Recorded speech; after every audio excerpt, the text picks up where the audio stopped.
Hello, everybody, and welcome back to the Goldster Inside Story. I'm absolutely thrilled today to welcome Philip Clark, who is a musician and a music journalist. And it's really great to have you here today on Goldster, Phil. So thank you for joining us. Thank you for having me. It's great to be here. So tell us, first of all, what was it about music? Did you always have a love of music? Yeah, my first memory as a child is actually listening to Dave Brubeck. My dad is a painter, and he used to paint every night to Dave Brubeck. And Wow. from the age of sort of three, four, or five, I was just instantly sort of drawn into the sound world of it. And the family mythology is I used to run into his studio and dance at a blue Rondo a la Turk, which is a kind of horrible thought now, I have to say. But yeah, so it was just a sort of instant a connection, and I brought up in the northeast of England, no a connection to America at all. I mean, no link. It was just it just sort of spoke to me, and this was sort of 1980s, late 70s and 1980s. Sunderland of all places, just sort of jazz, just communicated Yeah, over that brilliant. distance of sort of time. And so what led you to become a music journalist? Because I know you're a musician as well, which I'd love to talk Yeah. about later, but how did you start in the journalism? Simply, I needed to make some money. It was as mercenary as that. And I was composing, and I'd won a competition run by Classic CD magazine, which was a competition. And Dave Brubeck again, he's there everywhere. He was Yeah. touring the UK, and I got to know him by that a point, and I was going to meet up with him. And I emailed, no, I didn't email. I rang in those days the editor of Classic SED and said, I'm going to see Dave Brubeck. Would you like an interview? And he said yes immediately. And to this day, I remain convinced he thought I was somebody else. Because I literally, I had no journalistic experience at all, Wow. none. And I think it was a sort of 800 word a piece he wanted. And I think it took me about 2 months. It just, and it's the sort of thing these days, I would sort of Yeah. write it in an hour, but just the process of, I had this sort of a long interview that I had to transcribe, and I didn't know how to do that. And then just to write the piece. And then, of course, it was much too long. So I had to sort of compress it. So, it took me a long, long time. And then I kind of assumed, that'd be it, really. And then he actually rang a week later and said, what are you doing for us next month? And I wrote a piece about Charles Mingus. And the whole thing just sort of spiraled and snowballed out of that. I really, and yeah, I sort of only wrote about jazz to begin with, and then as soon I was writing about classical music, and I got into other magazines and papers, and then I thought eventually I'm actually making a living at this. Uh, Well, that's got to be the best way into journalism I've ever heard. Just one article, and then they just say, "What are you doing for us next month?" I'm so it envious. was That just sounds shameless amazing. opportunism. I mean, what can I say? It wasn't nepotism. It was just opportunism. So Well, I good just, for you. yeah, So, how did you get to know Dave Brubeck then? We'll get onto the biography in a bit, but yeah. how did this begin? It began well. I was a student. I did my undergraduate work at Huddersfield University, which had a reputation for new music. I was very interested in sort of avant-garde composition, and I still am.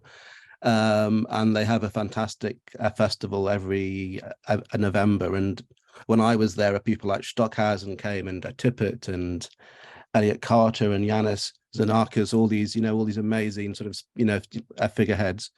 And in my first year, I think it was at Huddersfield, Dave was playing in Manchester. And I simply wrote to him and sent him a piano piece I'd written. There was actually a sort of about Thelonious Monk. It wasn't about him particularly. And I wrote to him and sent him a cassette of the piece. It was a cassette in those days, of course. And I think I probably sent him a score and a letter. Didn't hear anything back. And I thought, there it is. And at the interval of the concert, I saw his manager, and I just went over to him and said I'd sent a Dave a letter, and he said, "Oh yeah, Dave, I got it literally as we were leaving they were leaving his house, and the postman arrived, and he took all the mail and put it in his suitcase. And Dave, listened to your piece, and really likes it and wanted to see you afterwards.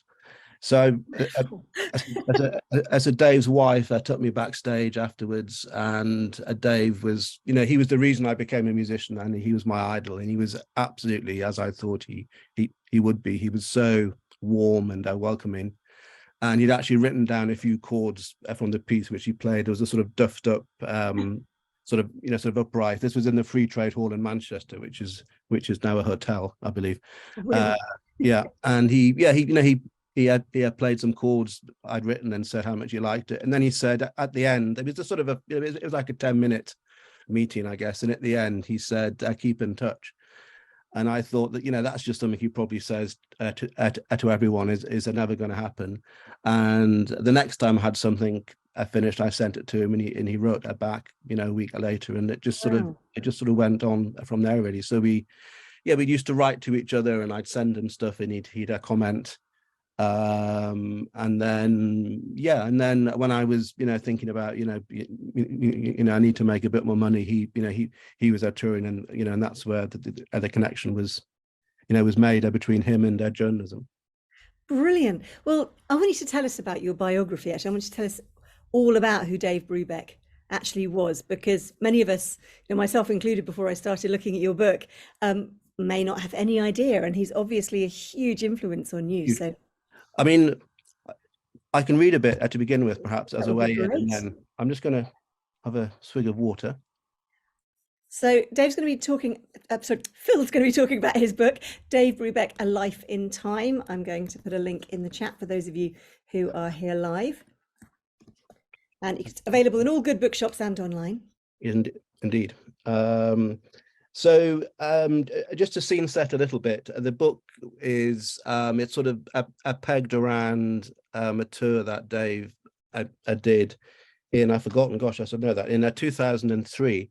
And I spent 10 days on the road with him, sort of shadowing his group. And then we do these long interviews on the way to gigs and on the way home from gigs. And the first chapter of the book is called On the Road. Each chapter is named after a great American novel, and On the Road, it just seemed, it's the Jack Kerouac novel, obviously, and it just seemed to symbolize Dave's life as a musician who he has spent an incredible amount of time on the road. And the book actually begins with a quote from Kerouac. "This is the story of America. Everybody's doing what they think they're supposed to do." And again, Dave just spent his life doing the thing he thought he was supposed to be doing. So it just absolutely, sort of slotted into place. And then there are 10 chapters, and for each of the chapters, that having set that expectation up, beginning with a quote, I then had to find another 9 quotes, which sometimes I wasn't easy. But anyway, I got there. So this is the beginning of the book. An opulently upholstered private bus, which 24 hours earlier was ferrying the English cricket team somewhere between a disaster and triumph, turns the corner onto Park Lane in central London as Dave Brubeck, the jazz pianist and composer, 82 years old, rests on a cushioned sofa in an alcove at the rear of the vehicle. Wearing a burgundy shirt and cream linen suit, those signature horn-rimmed glasses of the 1950s, long since traded in for chunkier, light reactive spectacles, he has entered a heightened state of anecdotal nirvana. Brubeck is leading his quartet towards their next gig and is reminiscing about Charlie Parker, Leonard Bernstein, and gangsters. When Al Capone, I won't try and imitate Dave's voice. When Al Capone kidnapped Caesar Petrillo, Brubeck muses, referring to the occasion when the mob snatched the all-seeing head honcho of the American Federation of Musicians and held him for ransom. It was Joe Glazer who arranged his release. And Dave naturally knew Joe Glazer, the dollar-fixated jazz and entertainment impresario, whom even Louis Armstrong would greet referentially as Mr. Glazer. Joe Glazer was Dave's agent and manager in the 50s and 60s. At the very name at the very mention of a Glazer's name, and a gog wolf whistle cuts across at the rhythmic plod of the bus as it powers through South London, a melodic fanfare that implies, "Wow, Dave, now you're talking." After 20 years of killing time on the Brubeck band bus, a lifestyle I guarantee to test anyone's tolerance ever hearing that same story once too often. Bobby Militello, Brubeck's long-serving saxophonist, is a lucky man. His boss is a memory bank who keeps on withdrawing nuggets of jazz history, and with a thirsty smile, he leans in to eavesdrop. It's April 23rd, 2003. Tonight, the latest incarnation of the Dave Brubeck Quartet will be performing in Brighton, the East Sussex coastal town affectionately nicknamed by its locals London by the Sea. That the Dave Brubeck Quartet is still performing anywhere is, let's be honest, nothing short of miraculous.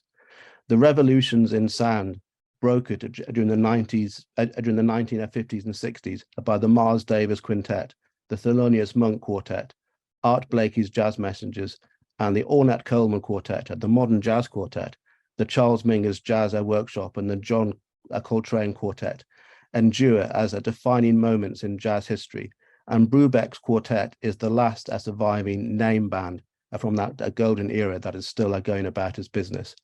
The earliest version of his quartet carved its own first grooves into history in August 1951, when the pianist and his musicians, including alto saxophonist Paul Desmond, the player with whom Brubeck would become most associated, walked into a San Francisco recording studio and cut 4 tracks: George Gershwin's A Foggy a Day and Somebody Loves Me, and 2 original Brubeck compositions.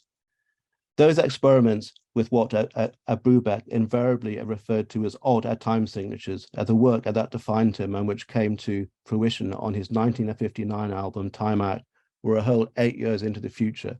But already in 1951, we hear the Brubeck Quartet reshaping the fundamentals of jazz around the leader's own ideas about rhythm and harmony, and about how improvisation can flourish inside a music that also placed a premium on inventive composition. Time Out, which spurned the hit single Take 5, was released at the end of 1959 and appeared in record stores alongside Miles Davis's Kind of Blue, John Coltrane's Giant Step, Charles Mingus's Mingus R.Um., and Ornette Coleman's The Shape of Jazz to Come, which were all recorded within an implausibly fertile few months during 1959. How's that? That's really good. Well, that sets the scene brilliantly. Yeah. What did it feel to be touring with them? Am I right that you went on the tour with them in 2003? Yeah. I mean, I don't want to sort of overplay it and say I went to every single gig and live with them, which I didn't. But yeah, I went to, I can't remember how many gigs. I think there were sort of 8, 9 gigs, and I think I went to about sort of perhaps 5 or 6 of them. And they would come, they lived in Connecticut. They would come to London, and they hired a sort of a service flat, a thing, in Maida Vale, and I would go to Maida Vale every morning, perhaps have a cup of tea or something, and then we get on the coach. And that first night was Brighton. So actually we probably left at lunchtime, but there was a Manchester, I remember Leeds, and and those journeys were incredibly long, obviously. So it was the perfect opportunity just to stick my recorder on and just talk.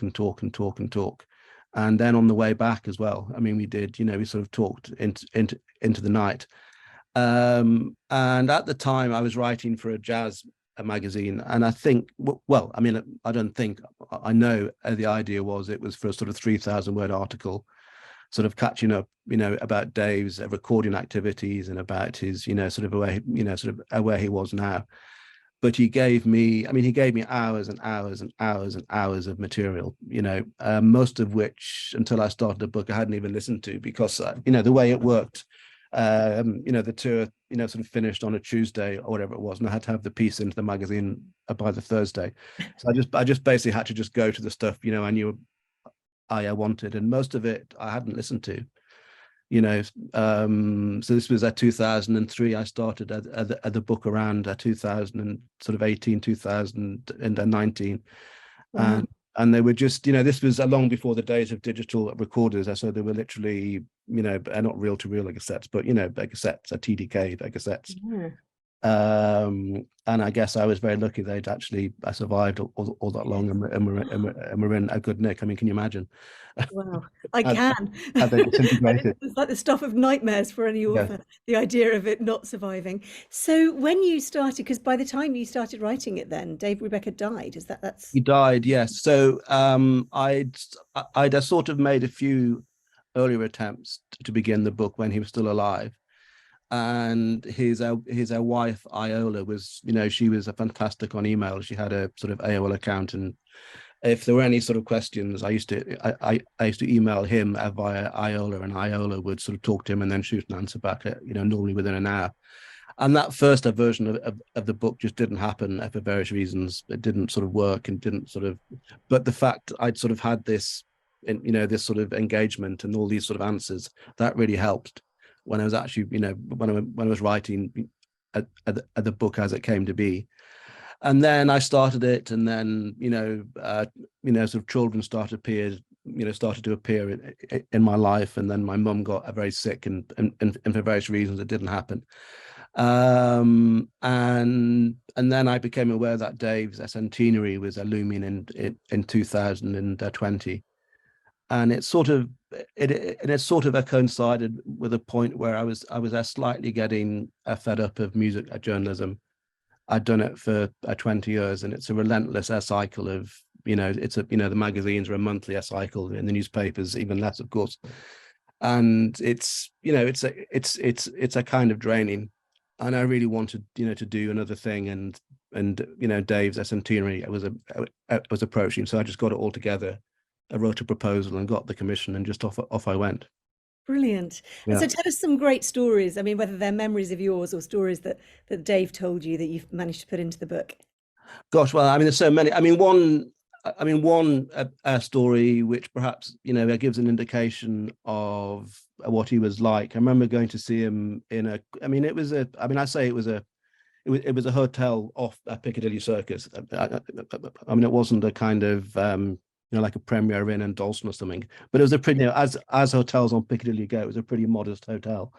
And I just remember he had this sort of a duffed up, sort of a crappy, sort of a 2-octave electric keyboard, which is the thing he used to work on, basically.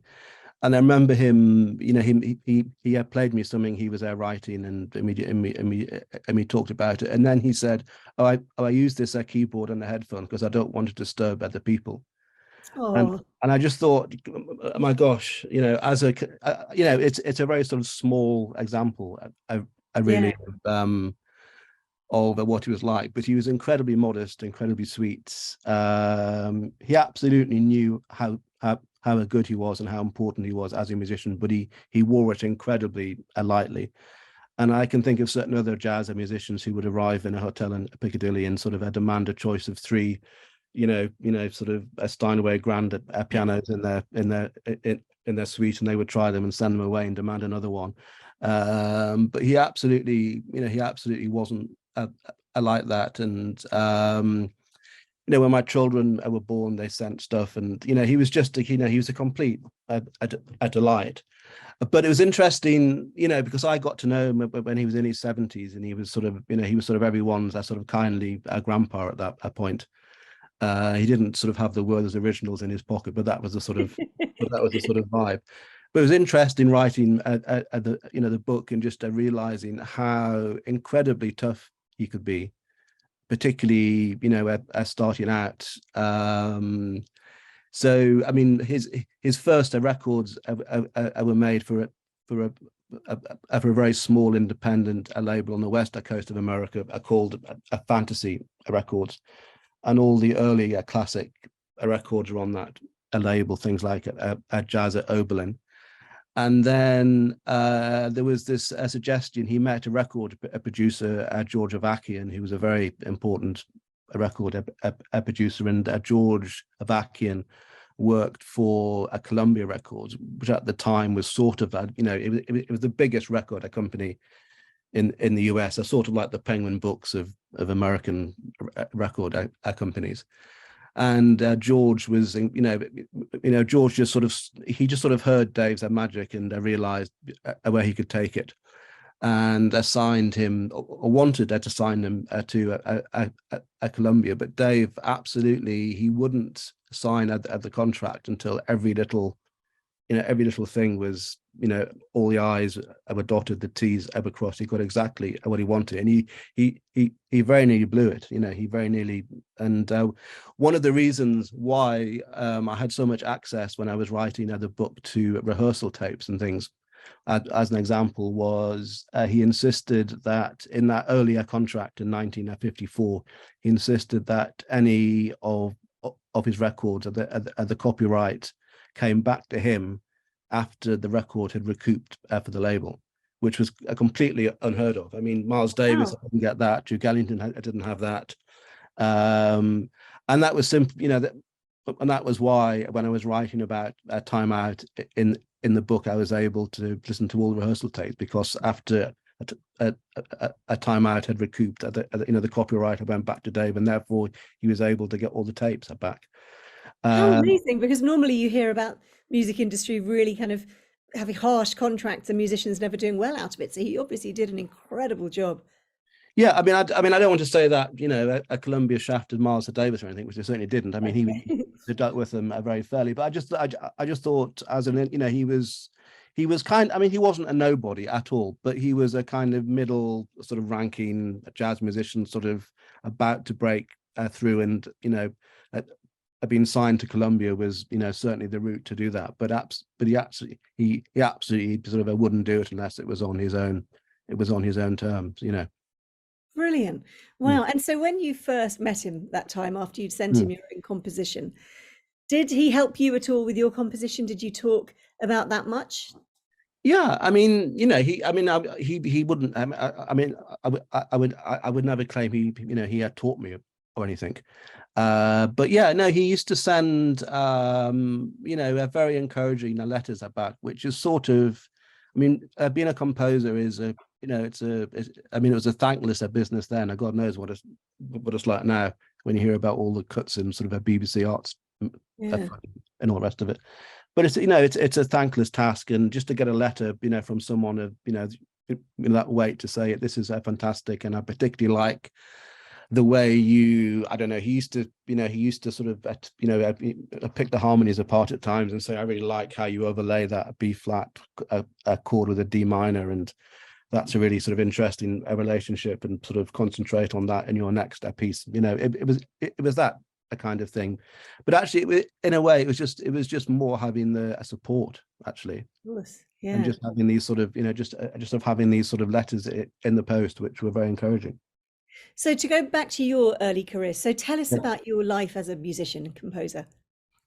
Well, I did. I did undergraduate work at Huddersfield University, and then I did a master's and a PhD at Sussex University with a fantastic composer called Michael Finnessy, he's one of the great British composers, I think. And I mean, all my compositions were essentially about trying to reconcile the worlds of sort of the worlds I've been experiencing in sort of the thing you might call avant-garde composition with improvisation. I mean, that was the thing I was always kind of chiseling away at, and just finding ways to write pieces where things were at the same time incredibly controlled, but also loose enough that that people could take them and sort of work on them in an improvisational way within their performance. And I found actually, with a few honorable exceptions, most of the classical musicians absolutely hated that idea. The idea that they might have to actually input something that's not in the score. They really didn't like that. So, I learned, I sort of learned at the hard way about that. I won a competition and did a piece for the BBC Symphony Orchestra. And it was all about, and it's sort of come back, really, but it was all about the urban experience and in their cities and being in a city and sort of losing myself in a city and walking around at the city and see the same things from different vantage points and just actually enjoying being lost in the city. I sort of really liked it. So I did that, and then I started increasingly working with jazz musicians and improvisers. I did a big piece for the London Jazz Festival about Thelonious Monk, a sort of a piece, they're trying to engage with his sound world. But again, it was a written out, but it was for jazz and musicians, and there were bits within the piece where the improvisers could, kind of break out of the structure and do their thing. And then I started writing pieces entirely for improvisers, and obviously there's a sort of massive contradiction there because improvisers improvise and they don't need their composers. And eventually I became an improviser. It was just sort of almost a destined, and in a way I wish I'd sort of made that leap a lot earlier. It was always sort of there somehow. Right. And and certainly my teacher Finnessy, he sort of felt it much earlier than I did, and he sort of said, "What took you so long?" It was almost like kind of coming out, the fact. I really, and the thing is, I really enjoyed the craft of writing music and writing scores, and I sort of really enjoyed that. But it ultimately it sort of wasn't what I wanted to do. It was to actually make sound. And then most recently, I worked with a percussionist, Eddie Prevost, who was in a very famous improvisation group called AMM, and he used to run a Friday evening a workshop, which was about a really it was a space in which musicians were invited to come and leave everything they knew at the door about how to play their instruments and just sort of rethink a technique and the craft of instruments and how you relate, instrument to instrument. That sounds amazing. Yeah, it was a really eye-opening, ear-opening. And I used to do gigs off the back of that, and then I started writing the book and was going to go back to the improvisation workshop after the book, and then the pandemic struck, and you can work out the rest. So that was that's my sort of potted history of my life as a musician. And so when you're writing, Writing words, you mean? Yeah, yes. When you're writing your books, yeah. How does it differ as a discipline from when you're writing music? I don't think it does. I think it's I sort of see the books as scores in a way. It's sort of it's sort of working out. Well, a lot of the ideas about structure and how you research a material and you structure it over a large canvas, over over sort of overarching scale. It's not that different whether it's words or sounds, really.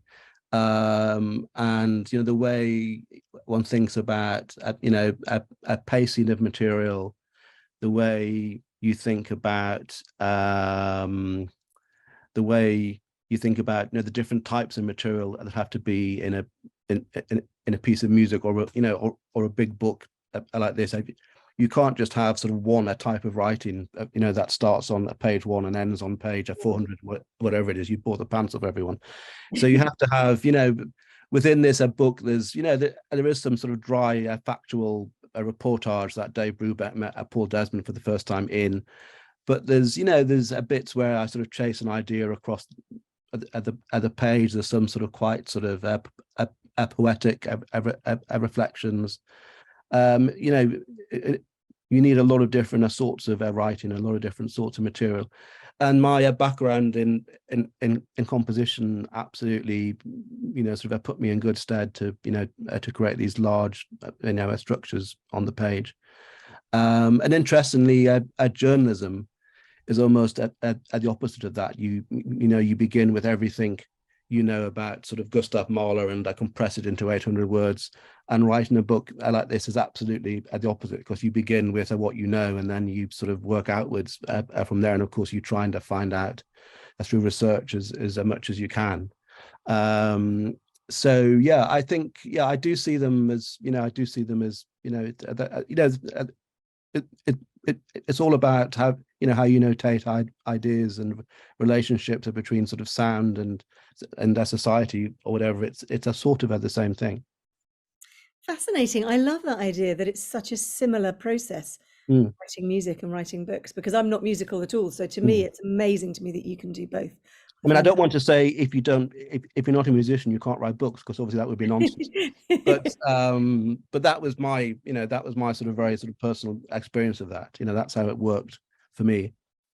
So let's move on to your next, the other book that you worked. So you worked with Dave Davis from Kinks, very exciting, on Yes. his autobiography, Living Yes. on a Thin Line. Yes. Tell us what that was like. How did that come about? Did you know him like you Dave Brubeck, or did you have to? No, well, it was another kind of a shameless, opportunistic fluke, which my career has basically been about that. Well, I interviewed Ray Davies, his illustrious brother. Ray had produced a disc of sort of choral versions of Kinks hits, the Kinks choral collection. And at the time, I lived in East Finchley, Muswell Hill, in North London, and the Kinks studio was not so far from there. And I went to interview Ray, and then about a month or 2 months later, I was standing in a cafe on the high street in East Finchley, looked up at the guy next to me and thought, bloody hell, that said David Davis. So I introduced myself, and for some reason, I'm not absolutely certain why, we were already following each other on our Twitter, and he'd liked my cat photographs. Just that kind of rock and roll lifestyle that you get. You liked your cat photos on Twitter, and you knew that this was going to be a rock and roll friendship. Exactly. So anyway, we talked for about 20 minutes, and maybe we talked about cats and about jazz, and that was it. I mean, it wasn't like we kept in touch after that, but that was sort of fate, kind of sealing the deal in a way. Sorry, I'm just going to and then when I finished the Brubeck book, I went back and did a bit of journalism again, and sort of it's all right, but I don't really want to do this again.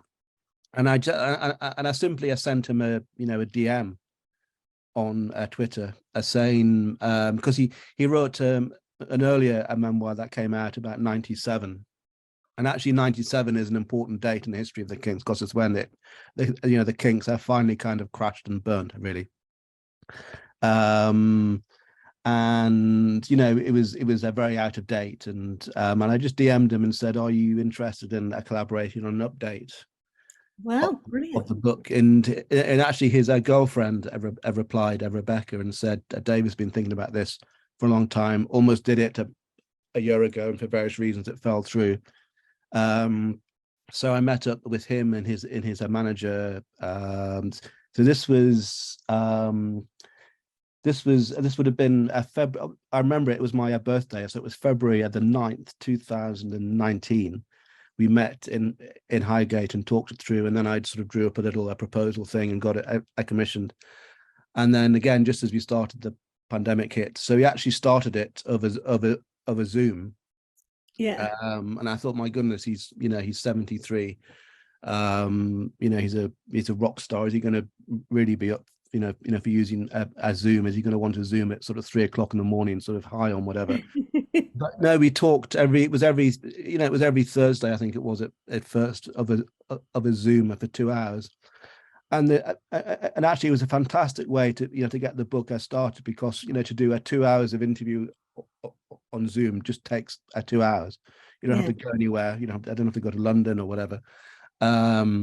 So that we did that for sort of 2 or 3 months, and then when all the restrictions were lifted in, I can't remember, in sort of May or whatever it was, we started to meet every week, and and he would, he'd record long interviews. He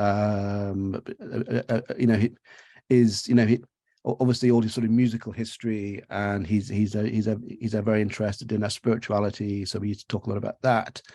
And also, I mean, one of the most interesting aspects of the book for me is him talking about living in Muswell Hill just after the war, and you actually realize just, my goodness, the London, we know now bears no relation to, sort of post-war London, and his descriptions of Muswell Hill and sort of outside loos, and sort of bathing in sort of tin a bath with his mother, sort of pouring hot water on him, and all that kind of stuff, and just how, for people of my generation, it's easy to forget just how scarred London was by the war, and him sort of playing in. I mean, I don't suppose there were ruins in Muswell Hill itself, but certainly sort of playing amongst the sort of rubble and the ruins in central London, and just this whole idea of just trying to, trying to build a life and trying to build an art out of the, out of the rubble of, of that catastrophe. I mean, he's he was a sort of first-hand witness of that. So I mean, I mean, I came to adore him. He was just so sort of, a bit like the other day, he was so sort of generous with his time, and so, I mean, so incredibly open, and we both cried, we both laughed. It was a fantastic experience. Really one of the great kind of privileges of, of my life, just to sit there with someone of that magnitude and just to talk about music, and Wow. have a weekly appointment to do so. I'd have been quite starstruck. I wonder if anybody listening today has got any memories of the Kinks or anything. I know that I would have thought that was really amazing to meet somebody, who I'd admired all that time. Yeah, no, and I have to say, I'd give him, we'd meet every Thursday, and I'd give him, what I'd done the previous week, and he'd mark it up, and he never dropped a beat. He was always, 11 o'clock a Thursday, bang, he was always there. He was just fantastic to work with. He never sort of, I mean, one hears sort of terrible stories of, the sort of situations that are going wrong. But no, he was fantastic, and completely honored, and completely honest, and completely open. And I managed to, I mean, I found a lot of mistakes in the earlier memoir that I managed to sort of iron out. And this is, I mean, he's not going to do another one now. This is definitive sort of this is a definitive story. And it's a beautiful book, and it's got such a great cover and everything. I just think, wow, it's gorgeous. What a testament to his career. But what was this like? Because you'd written the Dave Brubeck one. Obviously, this was just your work. So now you're collaborating with somebody else. What was the differences in the process for you as a writer? It was simply my techniques and his material. So I mean, I think in terms of, I mean, I quite like to mess with chronology. I hate the idea of biographies that start with people, with people's birth, and then sort of 400 pages later they keel over. I kind of hate that. So I mean, I do like to mess with chronology. And the book, the Dave Davis book, starts with him. He had a big health crisis in 2003. He had a stroke and was in hospital for about 2-3 months. And he said that was the first time he'd really had the time to kind of stop and think about his life and his career. And a little kind of bell went off in my head, and I thought that's the perfect start to the book. So the book actually starts with him in hospital. Well, with what happened with the health crisis, then him in hospital and trying to recover, and this idea of remembering and a memory, and sort of what's actually a memory, and what's a sort of forgotten thing that never happened, and all this kind of stuff, which biographers have to deal with all the time. That's where the book starts, and then it sort of and then it goes back to Muswell Hill in the 50s and his birth and all the rest of it. Sorry, I've forgotten the question. I just wondered what it was like as a writing process. Collaboration. It was and then I mean, it's like all of these things. Once you get into the, once you get into the groove and the rhythm, it's sort of, it just it develops its impetus, and eventually it's a sort of sprint to the finish. You know, as you will no doubt know, it's a sprint to the finish, and eventually you get it done. All my subjects are long dead when I start writing about them, so it Oh must well, be yeah, fascinating yeah. working with somebody who's going to see it, approve it. I think it must be such a fascinating idea, Yeah, collaborating I with. mean, I'd love to do it again. I mean, I wouldn't. I mean, I mean, again, it pays well. So that's another reason it's increasingly hard to make a living as a writer, and it pays well. Yeah, But I wouldn't. I mean, I wouldn't just do it as a mercenary thing. I mean, one of the great things about the book was, as I say, when I met my wife, we moved to East Finchley, and East Finchley neighbours at Muswell Hill, and the street we lived, it was just a couple of blocks, as it were, from where Dave and Ray were born. And it was for the first time in my life, I moved to a place and then discovered a music I really liked to do with the place. And then normally the way is, I like a music and then I go to the place and discover it. And with the Kinks, it was the other way around. But it did mean when I came to write the book, and he mentioned the place he met his first girlfriend, a park in Muswell Hill, I knew exactly where that was. And I just sort of had the sort of grain and the fabric of the place, at my fingertips. And had it been, I don't know, had it been sort of a ring, had the Ringo Starr, phoned up and said, "Will you do my autobiography?" Of course, I wouldn't have said no. But I mean, I have absolutely no feel for Liverpool at all. I mean, I never actually, I've never been there, in fact. So that would have been a very sort of different project. But there was just something about the intimacy I felt with the music and with the place. It just made it such a joy to work on. And I yeah, think he felt a certain comfort with that, because he didn't have to keep explaining where everything was in Muswell Hill and how it related to each other. Sorry, yeah. there's a cat fighter going on outside my study. Well, I'm sure if you put it on Twitter afterwards, I'm sure you'll get lots of musicians Yeah, commenting. yeah. So you're doing an event with him in New York. Is I that am. So the book is released in New York in April. And no, in fact, I think it's already out actually, but we're doing the launch in yeah, April at Rough Trade, April the 3rd, which is in Rockefeller Center now, apparently. fantastic. Used to be in Brooklyn. So yeah, we did a couple in London when it came out here. So it's sort of me on stage with Dave, just reminiscing about his life in the Kinks and his music and the process of writing the book. And you've got another very different event coming up in London. I'm going to put this into the Oh yeah. chat for anybody who wants to go to it. You can look on the British Library website. Tell us about this. What a very different event. Yes. Well, this is a talk. This is a sort of in conversation evening I'm doing with Sarah Churchwell, who's written a fantastic book about Gone with the Wind.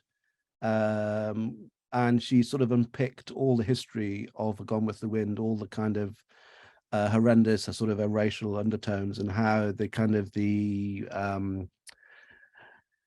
ideas in the book, how they've all sort of reappeared again with sort of Trump and January the 6th and all that kind of stuff. And she's made sort of very explicit links between this the world that Gone with the Wind describes and how it's all come back in America. And yeah, no, I mean it's a really it's a book which, I mean, it reads like a sort of cracking adventure story. It just sort of pulls you through, and then you realize, my God, this is so depressing and so concerning. And then Yeah. how possibly can America ever get itself out of this, out of this situation it's in, where the country is just so polarized, and it sort of flip flops between different extremes. So that's what we're talking about. And how did you come to be the person asked to do this? Did you know Sarah personally, or was it something No, you had an interest in? so last year I won they run an annual award, the Eccles, it's the Eccles Centre and Hay Festival Writers Award, which I won. It's at the 2022 award I won, and you get some money and you get a residency at the British Library. And Sarah won it. I don't know, Jim. I think she won it sort of 5 or 6 years ago. So I was asked to do it a bit because of that. And the idea of the award is it's not a retrospective, sort of merit badge for a book you've written. It's to support an ongoing book.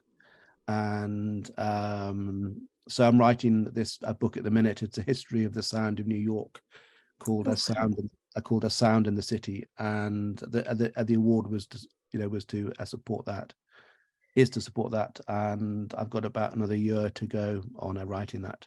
so while you're writing it, are you finding that you're composing music as well? No, not at all. Totally separate. No, You're, I can't do both. It's just yeah. there's just not enough hours in the day. So And do you miss that when you're writing books? Do you miss the music? I don't miss composing now, but I do miss the improvisation, I have to say.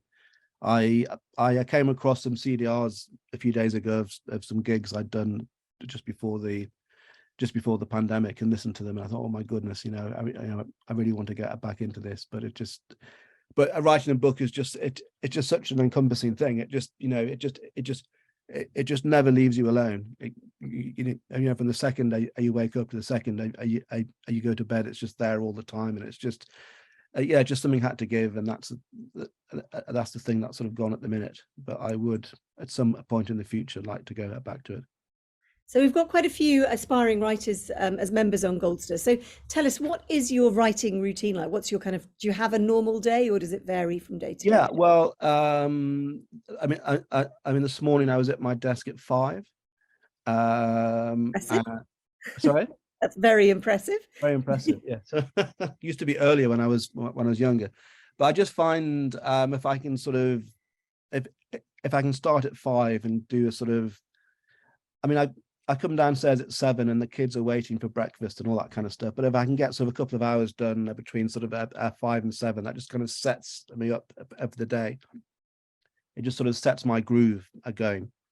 And do you set yourself a certain number of words or a certain task for the day, or do you just allow it to happen organically? I mean, I try and hit 600 or 700 words a day, which I think is a sort of I mean, what you don't want to do is I say I'm going to write sort of 3,000 words a day, because that I mean that never happens. But sort of 600, 700 is manageable.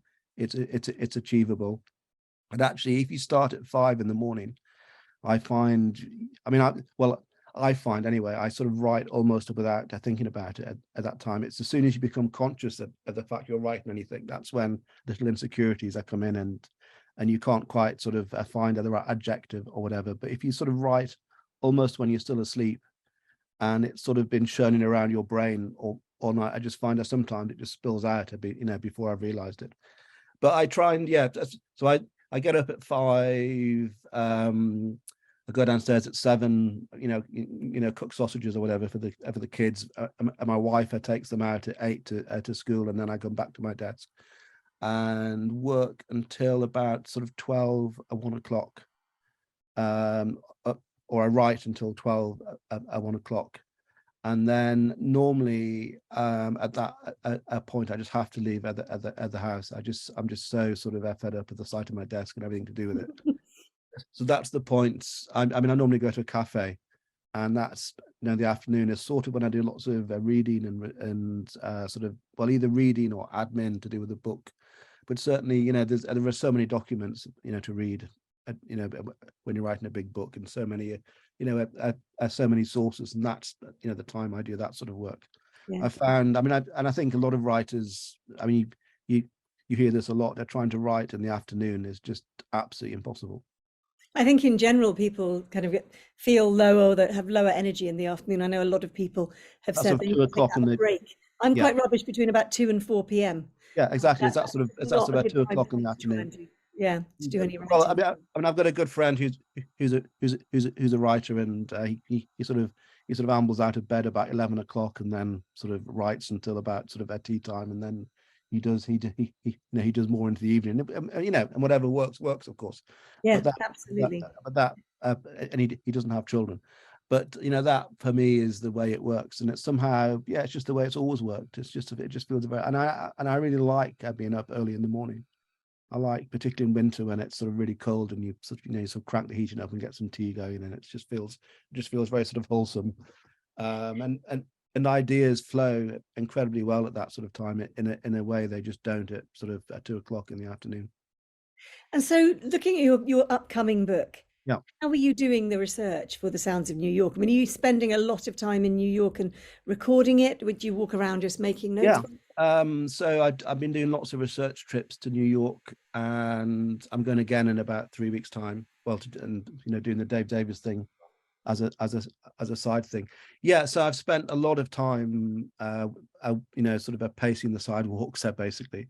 And the first chapter of the book begins in the 1920s with the composer Edgar Varese, who was he was born in France, and when he was in France, he was quite successful and wrote sort of big, sort of neo-romantic, sort of Richard Strauss-like orchestral pieces, all of which were lost or burnt or whatever. And then he moved to New York he arrived in New York beginning of 1916, and the sound of the city just completely changed everything to do with his music, and he just destroyed all the kind of European romanticism and started to write these pieces that incorporated the sounds of sirens and steamboat whistles and kind of structures that somehow had dealt with just the shape of the city and the kind of expanse of the city. And he wrote a piece called Amérique, which had its premiere in the beginning of 1926. And at the same time, there was an author, John Dos Passos, who wrote a book called Manhattan Transfer, which is sort of the sort of great modernist novel about New York. It's the American sort of Ulysses in a sense.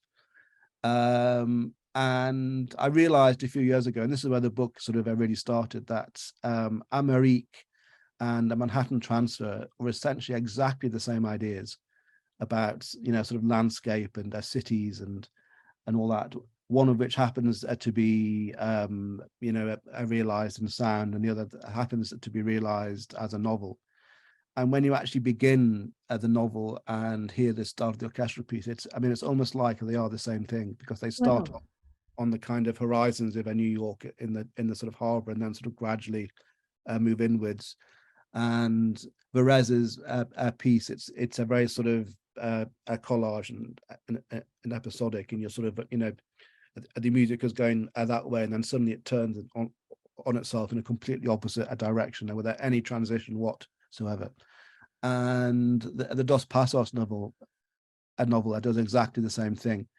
And my first research trip, which literally gave me tendonitis, and I was sort of hobbling around when I got back for about a month, was sort of walking just between all the places they lived, to just to see how connected they were, and just to get a feel for the sort of neighborhoods in which they lived, because I wanted to try and establish whether they ever met.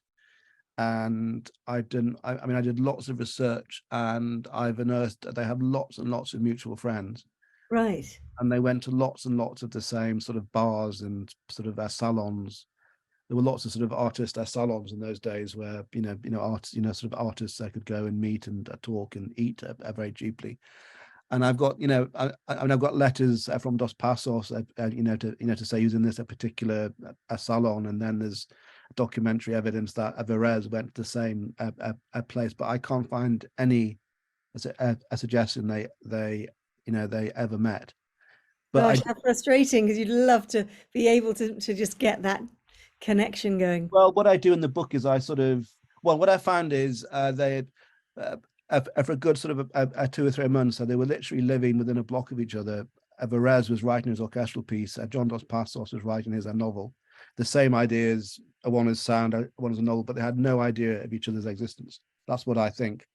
Yeah. But I do in the book, I sort of imagine a meeting between them, and the sort of conversation they would have had about how they thought about what the experience of being in New York had done to their sense of sort of pace and structure and Dos Passos was actually very articulate about music, and he knew the music of Debussy and Stravinsky. He spent a lot of time in Paris, and Debussy and Stravinsky were two of Erez's sort of big inspirations and big idols. So I sort of imagine this a conversation between them. That's how that chapter sort of ends. And then after the 1920s, there's a big, again, as I said earlier, I like to mess with chronology, and there's a big flashback to the Ice Age, basically, Wow. and I kind of explore, like, and I sort of explore how, and the big sort of area that became New York was kind of scooped out by the ice, and became the sort of big sort of resonating chamber of sound. And I did a walk right up to the northern tip of the island to Inwood Hill Park, which is one of the earliest unspoilt neighborhoods of New York. And you can see rock formations there from 50,000 years ago. And you look over into the Bronx, and you see, there's a rock formation there that's 1 billion years old. And I wanted just to establish really, the bedrock of the city, and just to get those absolute sort of fundamentals in place. And you realize, actually, these rock formations that are tens of thousands of years old, actually, that's why, because they sort of landed in a midtown, that's why you can put skyscrapers there. Whereas if you put skyscrapers there further downtown, they just go into the kind of spongier into the spongier soil. And of course, the way the buildings are arranged, does have an impact on the way sound sort of moves and bounces around at the city. So it's actually all kind of, it's all kind of pertinent to the subject. But And how much longer have you got on this book? When do you have to have it finished by, and when will it be? End of April next year. Right. Yeah. Well, good luck with it. We're almost out of time. Thank you so much today, Philip. It was great to talk to you. Good luck with the books that are already out, the one that you're still writing, which sounds amazing. And thank you very much for coming along to Goldster Inside Story today. It's a pleasure. I really enjoyed it. And thank you to everyone who came and listened. And just to tell everybody that what is coming up, so tomorrow I'm back with you, and I am going to be interviewing Natalie Jenner, who is the author. She's a novelist, and she's the author of 2 books, The Jane Austen Society and The Bloomsbury Girls, both of which are novels. And I think she's just done an amazing job. She's joining us from Canada. And then Humphrey is back with you next week. He's interviewing John and Mary James on the Thursday the 16th, and Jack Barsky on the 17th of March. And I also wanted to tell you about next Tuesday. I'm going to be back with you on PPG, and I'm interviewing an Austrian documentary maker. Her name is Valerie Blankenbill. She has done the most fascinating documentary called The Bubble. It's a portrayal of the world's largest retirement center in Florida. It's absolutely fascinating, and you can actually watch the trailer. You can actually watch the film for free on YouTube, which I will share all that with you next Tuesday, the 14th of March. So thank you so much, everybody, for coming along. Thank you for your messages. Another interesting guest. Thanks, Lucinda. Thank you for that one. There you are, Philip. That's one for you. And I will see you all tomorrow. Take care, everybody, and have a great week. Bye. Thank you.